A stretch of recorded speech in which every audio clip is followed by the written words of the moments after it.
વડોદરા શહેરમાં હરણી તળાવમાં માસૂમોના મોત અને આ મામલે સરકારની જે સંવેદનાઓ છે, સરકારની જે વાતો છે, ન્યાય આપવાની તમામ બાબતો વચ્ચે અમે આપને એક અન્ય અહેવાલ બતાવવા માંગી છે કે જે જોઈ તમોને થશે કે શું આવું પણ બન્યું હતું. જી હા, વાત છે 1993 એટલે કે બરાબર 30 વર્ષ પહેલાની.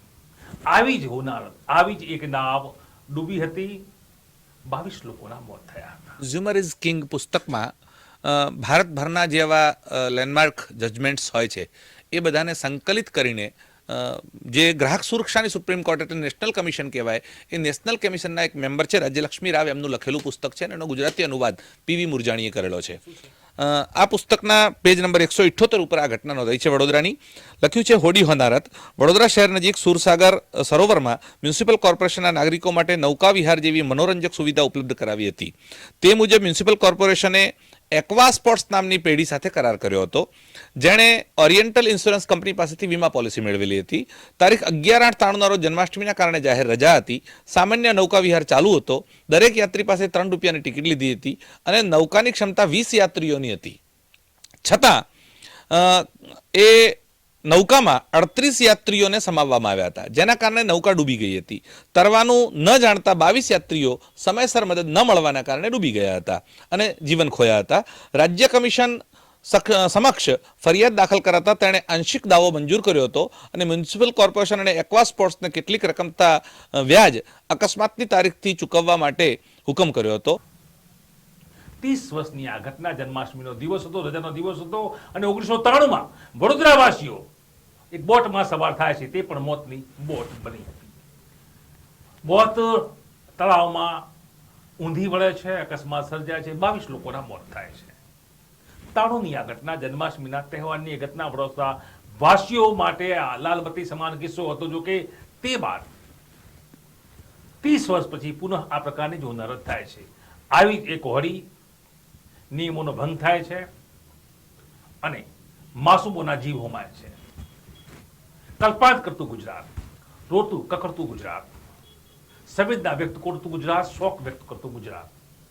જો કે 30 વર્ષની ઘટનામાંથી શું સબક લીધો હતો, શું સાવચેતી રાખી હતી, ફરીવાર આવું ન બને તે માટે સરકારે અથવા જે તે સંબંધિત વ્યવસ્થાપન તંત્ર છે તેઓ શું કામગીરી કરી હતી, સવાલ ઉઠવા પામી રહ્યા છે. જો કે શું હતું 1993ની આ ઘટના? આખી ઘટનામાં કાયદાની કોર્ટમાં લડત આપનાર જે ટીમ હતી તે ટીમ પૈકીના એક કિશોર શાસ્ત્રી આપણી સાથે જોડાયા છે. કિશોર શાસ્ત્રી જોડાયા છે. શું હતી ઘટના? કિશોર ભાઈ, આપનું સ્વાગત છે ટુડે ગુજરાતી ન્યૂઝમાં. આપ તો લોયર છો અને ખાસ કરીને અગાઉ પણ આવી ઘટના એક ચોપડે નોંધાઈ છે ગ્રાહક સુરક્ષા દફતરે, અને જજમેન્ટ સુપ્રીમ કોર્ટ સુધી ગઈ છે. શું કહેશું? આજથી 31 વર્ષ પહેલાં જન્માષ્ટમીનો દિવસ હતો. 1993ની ઘટના છે અને 11/8/1993 એ દિવસે વડોદરામાં જ, આ ઘટના પણ વડોદરાની છે અને જૂની ઘટના પણ વડોદરાની છે. વડોદરાના સુરસાગર તળાવમાં નૌકા વિહાર, જે મ્યુનિસિપલ કોર્પોરેશનનું પોતાનું છે, તો કોર્પોરેશન બીજાને કોન્ટ્રાક્ટ આપી દીધો અને કોન્ટ્રાક્ટર ત્યાં હોડી ફેરવતા હતા. 3 રૂપિયાની ટિકિટ હતી, 20 જણની બેસવાની પરમિશન હતી ને 31 લોકો બેઠા અને 22 જણા ડૂબી ગયા. બહુ મોટી ઘટના અને ચર્ચાસ્પદ ઘટના હતી. 30 વર્ષ થઈ ગયા એટલે લોકોને ભૂલાઈ જાય છે, એ અલગ વાત છે, પણ બહુ ભયંકર ઘટના ઘટેલી ને કાળો કેર વર્તાયો એવું કહેવાય કે 22 લોકોના એક સાથે મૃત્યુ થયા. ગ્રાહક સુરક્ષાનો કાયદો નવો હતો એટલે લોકોને આની સમજણ હતી નહીં. પણ ગ્રાહક ચળવળદાર તરીકે પીવી મુરજાણીનું નામ બહુ મોટું છે વડોદરામાં, અને પુરુષોત્તમ મુરજાણી એ પોતે લોકોના ઘરે ઘરે ગયા અને એના મૃતક જનાર જે લોકો હતા એના વારસદારોને કીધું કે તમે આના માટે ગ્રાહક સુરક્ષામાં ફરિયાદ કરો. પેલા લોકો કીધું આમાં ગ્રાહક સુરક્ષા શું આવે, અમે કંઈ ખરીદ્યું નથી, કોઈ માલ લીધો નથી, કશું નથી. લોકોને સમજણ નથી એ વખતે, અને એટલે એમણે કીધું કશું નહીં કર્યું હોય તો પણ હું પ્રયત્ન કરીશ, મહેનત મારી જશે, તમારી મહેનત તો જવાની નથી, તમે મને સહી કરી આપો, ફરિયાદ કરો, બાકીની મહેનત હું કરીશ. પેલા લોકો કીધું અમારી પાસે પૈસા નથી. એમણે કીધું પૈસા અત્યારે જોઈતા નથી, જ્યારે તમને મળે ત્યારે મારું વળતર આપજો મને, પણ હું મહેનત કરવા માગું છું. અને લોકોએ સહી કરી આપી.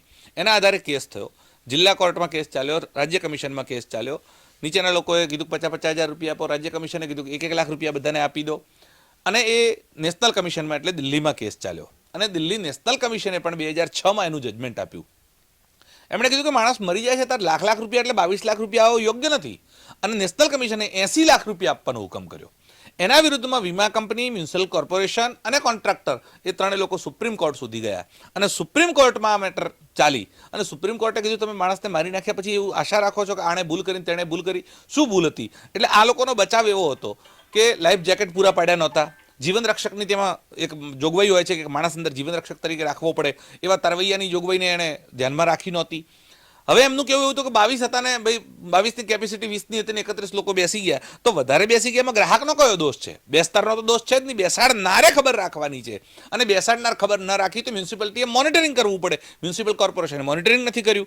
અને આ બેની ભૂલ છે તો વીમા કંપનીએ પોલિસી લીધેલી છે તો જવાબદારી વીમા પોલિસીની થાય છે. તો સુપ્રીમ કોર્ટે આ ત્રણેય ભેગા થઈને 1,30,00,000 રૂપિયા ચૂકવે. 2010નું આ જજમેન્ટ છે કે 1,30,00,000 રૂપિયા 2010 સુધી, એટલે 1986માં ગ્રાહક સુરક્ષા આવ્યો ત્યારથી લઈને 2010 સુધીમાં આખા ભારતનું સૌથી મોટું જજમેન્ટ એ હતું કે જેમાં સૌથી મોટી રકમની જોગવાઈ ગ્રાહક કોર્ટે કરી હોય અને 1,30,00,000 રૂપિયા ચૂકવવા પડ્યા અને લોકોને વળતર મળ્યું છે. વળતર મળવાથી કરીને વ્યક્તિ પાછું નથી આવવાનું, પણ આમાંથી બોધપાઠ લેવાનો છે, શીખ લેવાની છે કે જ્યારે આવું ખોટું થયું હતું એકવાર, એ વડોદરાના જ આંગણે થયું હતું, તો આજે વડોદરાની જનતાએ અથવા વડોદરાના કોર્પોરેશને અથવા આ જે પરમિશન આપનારા લોકોએ અથવા વહીવટી તંત્રે એની કાળજી લેવી જોઈતી હતી. અને જો કાળજી નથી લેવાઈ તો બધા જ લોકો ગુનેગાર છે ને એના વિરુદ્ધમાં કાયદો સજા થવી જોઈએ.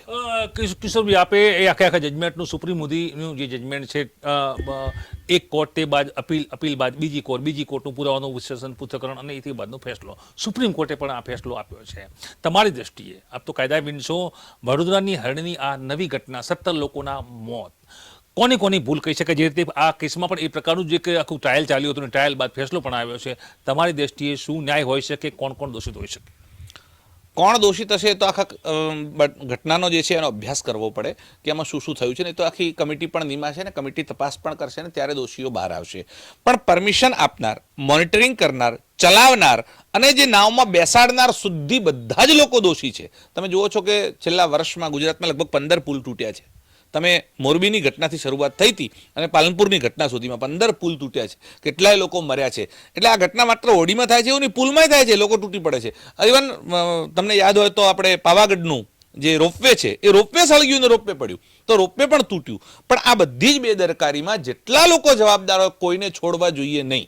કોરોનામાં 2 હોસ્પિટલોમાં આગ લાગી હતી, તમને ધ્યાનમાં હશે વાત. તો આ આવી જેટલી પણ ઘટનાઓ ઘટે છે એમાં જે દોષી હોય એમાં માલિક પણ દોષી હોઈ શકે, મોનિટરિંગ કરનાર દોષી હોઈ શકે, ચલાવનાર દોષી હોઈ શકે, કોન્ટ્રાક્ટર દોષી હોઈ શકે.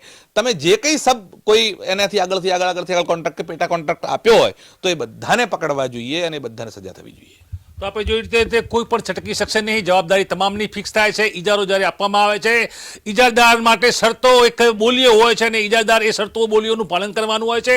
જો કે વખતો વખત પ્રશાસન જે પણ ઇજારદારને આ પ્રકારના ઇજારા આપે તેનું મોનિટરિંગ પણ કરવાનું હોય છે, સરપ્રાઇઝ ચેકિંગ પણ કરવાનું હોય છે. સવાલ એ ઉઠવા પામે છે, વડોદરાની હિરણીના જે નિર્દોષ લોકો હોમાયા છે, માર્યા ગયા છે, માસૂમ બાળકો માર્યા ગયા છે, આ તમામનું જે મોત છે તેના માટે જવાબદાર વ્યવસ્થાપન તંત્ર, સરકારનું જે પણ ડિપાર્ટમેન્ટ હોય તે સ્પષ્ટ રીતે આમાં આવે છે. કેમ કે જ્યારે ઇજારો આપવામાં આવ્યો ત્યારે આ જે હોડીનો જે ચાલાન કર્યું હતું, જે લોકો ચલાવી રહ્યા છે, આખો વ્યવસાય ચલાવી રહ્યા છે, પિકનિક સ્પોટ તરીકે તેને વિકસાવવા માટેની જે મથામણ સરકારની તે પાસે ઇજારો અને તેનામાંથી મળતી આવક, આ તમામ લોકો દોષી છે. કેમ કે ઇજારો આપનાર વ્યક્તિની હોડી, તેની ક્ષમતા, તેનું મોનિટરિંગ, લાઈફ જેકેટ દરેક પ્રવાસીઓને આપવામાં આવે છે કે નહીં, નથી આપવામાં તો શા માટે પગલાં નથી લીધા, શા માટે ત્યાંના સીસીટીવી ચેક નથી કરવામાં, સરપ્રાઇઝ ચેકિંગમાં કે ખરેખર ઇજારો જે ચલાવે છે તે વ્યક્તિ મોનિટરિંગ મુજબ, શરતો મુજબ, બોલીઓ મુજબ કામ કરે છે કે નહીં, માટે જ મોનિટરિંગ કરતા દોષિત છે. કમિટી રચાઈ છે, સરકારનો આખોટો પણ છે, તપાસ થશે. જો કે આ 17 લોકો માર્યા ગયા છે, 17 લોકોની સાંત્વના, જે શોકના સંવેદનાના શબ્દો છે તેમને કામ નહીં આવે. તેમ કહેવાય તેઓએ પોતાનો ઘરનો એક મોભી, એક બાળક ગુમાવ્યું છે. સંવેદનાથી ચાલશે નહીં. કાયદો જ્યારે અમલમાં હોય ત્યારે કાયદાની અમલવારી કેમ નથી થતી તે પ્રશ્ન પણ અહીંયા ઉઠવા પામ્યો છે. શા માટે વડોદરાની એક ઘટના જે શાસ્ત્રીજી બતાવી છે તે પણ થોડા વર્ષો અગાઉ થઈ હતી, શા માટે તેમાંથી બોધપાઠ લેવામાં આવ્યો નથી? શા માટે તે વખતની થયેલી ત્રુટીઓને જોડી અને એક નવો કાયદો, એક નવું મોનિટરિંગ બનાવવામાં આવ્યું ન હતું? અને માટે જ પુનઃ વડોદરાની આ ઘટનામાં 17 હોમાયા છે. પ્રશ્નો ઉઠી રહ્યા છે. જો કે આ રીતે જ જ્યારે પ્રશ્નો ઉઠે છે, હંગામો થાય છે, ઓબાળો થાય છે, વાત થાય છે, નવો આ પ્રકારના ઇસ્યુ બનતી હોય છે. ક્યારે અટકશે? સવાલ ઉઠી રહ્યા છે. કાયદાના હાથ લાંબા હોય છે અને માટે જ કાયદાની કોર્ટો ટ્રાયલ બાદ પુરાવા આધારે આરોપીઓને કરે છે જેલ હવાલે. કોર્ટ ટ્રાયલમાં સાક્ષી અને દસ્તાવેજી પુરાવાઓ ગુનેગારને કરે છે વેઠવા. CCTV, fingerprint, FSL, DNA test, handwriting, mobile location, digital પુરાવા ક્રાઇમ બાદ બને છે ઇન્વેસ્ટિગેશનનો મહત્વનો આધાર. નિત્ય ક્રાઇમની ઘટનાઓના વિશેષ અહેવાલ માટે જોતા રહો ટુડે ન્યૂઝ.